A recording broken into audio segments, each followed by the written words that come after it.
सोनामुखी, हरड़, मुलेठी जैसी अनेक जड़ी बूटियां और हजारों वर्षों का प्राचीन आयुर्वेदिक ज्ञान इस एक बोतल में समाया हुआ है। कायम टैबलेट, आपकी खुशियों का साथी।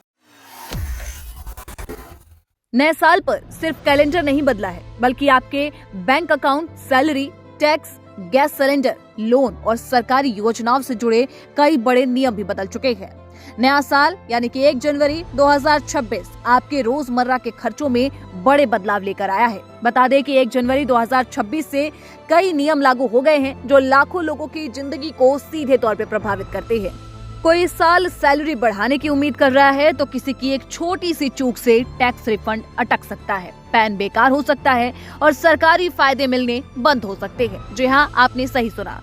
अगर आप समय पर तैयारी नहीं करेंगे तो टैक्स फाइलिंग रुक सकती है, रिफंड अटक सकता है या सरकारी योजनाओं का लाभ नहीं मिलेगा। इसीलिए जरूरी है कि आप जान ले कि आज से क्या क्या बदला है और आपको तुरंत क्या करना चाहिए। तो चलिए जानते हैं। सबसे पहला बदलाव पैन और आधार लिंक कराने का। बता दें कि बड़ी चेतावनी दी गई थी उन लोगों को जिन्होंने अभी तक अपना पैन कार्ड आधार कार्ड से लिंक नहीं कराया था। सरकार ने साफ कहा था कि 31 दिसंबर 2025 आखिरी तारीख है। अगर आप इस तारीख तक लिंक नहीं करते तो 1 जनवरी 2026 से पैन इनऑपरेटिव हो जाएगा। इसका मतलब है कि आप इनकम टैक्स रिटर्न फाइल नहीं कर पाएंगे, टैक्स रिफंड अटक जाएगा, बैंकिंग काम रुक सकते हैं और इसके साथ ही सरकारी योजनाओं का लाभ नहीं मिलेगा। तो अब क्योंकि नया साल चढ़ चुका है और ऐसे में अगर आपने अभी तक अपने पैन को आधार से लिंक नहीं करवाया है तो बता दें कि आप अभी भी करवा सकते हैं, लेकिन अब आपको 1000 रुपए का जुर्माना लगेगा। ये नियम खास तौर पर उनके लिए है जिन्होंने आधार एनरोलमेंट आईडी से पैन बनवाया था। अगर आपका पैन पहले से लिंक है तो फिर आपको चिंता करने की जरूरत नहीं है, लेकिन स्टेटस चेक कर ले। इनकम टैक्स की वेबसाइट पर आसानी से लिंकिंग और स्टेटस चेक किया जा सकता है। बात करते हैं एलपीजी सिलेंडर और पेट्रोल डीजल के दामों में हुए बदलाव को लेकर।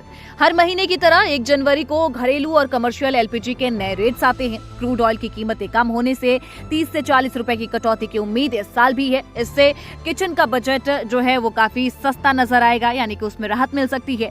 पेट्रोल, डीजल और हवाई ईंधन के दाम भी रिवाइज होंगे जो टिकट सस्ते कर सकते हैं। लोन या क्रेडिट कार्ड यूज करने वालों के लिए भी अच्छी खबर है। अभी तक क्रेडिट स्कोर महीने में एक बार अपडेट होता था, लेकिन 2026 में ये हर हफ्ते अपडेट होने लगेगा। अगर आप अपनी ईएमआई समय पर भरते हैं तो फायदा आपको जल्दी दिखेगा और लोन अप्रूवल भी आसान हो जाएगा। हालांकि एक दिन की भी देरी भी स्कोर पर तुरंत असर डालेगी, जो लोन की ब्याज दर को बढ़ा सकती है। ये बदलाव आरबीआई के नए नियमों के तहत आएगा और पारदर्शिता को बढ़ाएगा। अच्छा स्कोर रखने वाले लोगों को सस्ता लोन मिल सकता है। अब बात करते हैं 8वें वेतन आयोग को लेकर। केंद्रीय कर्मचारियों और पेंशनरों के लिए ये नया साल कुछ अच्छा लेकर आ सकता है। 7वें वेतन आयोग की जो अवधि थी वो 31 दिसंबर 2025 को खत्म हो चुकी है और 8वां वेतन आयोग 1 जनवरी 2026 से प्रभावी माना जा रहा है। सरकार ने आयोग को मंजूरी दे दी है और उम्मीद है कि ये करीब 50 लाख कर्मचारियों और 69 लाख पेंशनरों को फायदा पहुँचाएगा। हालांकि आयोग की सिफारिशें आने में 18 महीने तक का समय लग सकता है, इसीलिए ये कह नहीं सकते कि बढ़ी हुई सैलरी कब से मिलेगी। लेकिन जानकारों का ये मानना है कि 1 जनवरी 2026 से ही सरकारी कर्मचारियों की सैलरी बढ़कर मिलेगी, यानी कि अगर बाद में भी सिफारिशें लागू होती है तो एरियर 1 जनवरी 2026 से ही मिलेगी। उम्मीद जताई जा रही है कि फिटमेंट फैक्टर 2.15 से 3 तक का हो सकता है, जिससे कि बेसिक सैलरी में 20 से 35% तक की बढ़ोतरी संभव नजर आ रही है। इसके साथ ही डीए और एचआरए और पेंशन भी बढ़ेगी। अब इनकम टैक्स के लेकर बात करते हैं। नए साल में टैक्स भरने वाले लोगों के लिए भी बदलाव है। जनवरी 2026 से ही नया इनकम टैक्स फॉर्म आने की उम्मीद है, जिसमें कि बैंक ट्रांजैक्शन और खर्चों की ज्यादा डिटेल मांगी जाएगी। इससे टैक्स फाइलिंग तो आसान होगी ही, लेकिन गलती की गुंजाइश भी कम हो जाएगी। अगर आपकी इनकम और खर्च मैच नहीं करते तो सवाल हो सकता है यहाँ पर। इसके अलावा पुराने इनकम टैक्स एक्ट 1961 की जगह नया कानून अप्रैल 2026 से लागू हो सकता है। इसका मकसद टैक्स सिस्टम को और भी सरल बनाना और कोर्ट केस को कम करना है। नए फॉर्म में प्री फिल्ड डेटा ज्यादा होगा, इसीलिए सही जानकारी देना बेहद महत्वपूर्ण होगा। बैंक रेट से जुड़े बदलाव के बारे में बात करें तो बड़े बैंक जैसे कि एसबीआई, एचडीएफसी और पीएनबी जनवरी में ब्याज दरों पर नए फैसले ले सकते हैं। एफडी रेट्स और लोन की ब्याज दरें बदल सकती हैं और अगर आप निवेश या फिर लोन प्लान कर रहे हैं तो थोड़ा इंतजार कर लीजिए, क्योंकि महीने के अंत तक शायद रेट्स कम हो सकते हैं।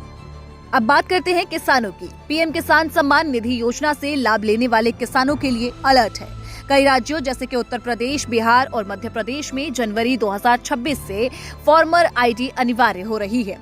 ये आईडी जमीन के रिकॉर्ड से लिंक होगी और किसान की पूरी डिजिटल जानकारी रखेगी। बिना आईडी के सालाना 6,000 रुपए की किस्त जो है वो अटक सकती है। नए आवेदकों के लिए ये पहले से जरूरी है, लेकिन पुराने लाभार्थियों को भी जल्द ही इसको बनवाना होगा।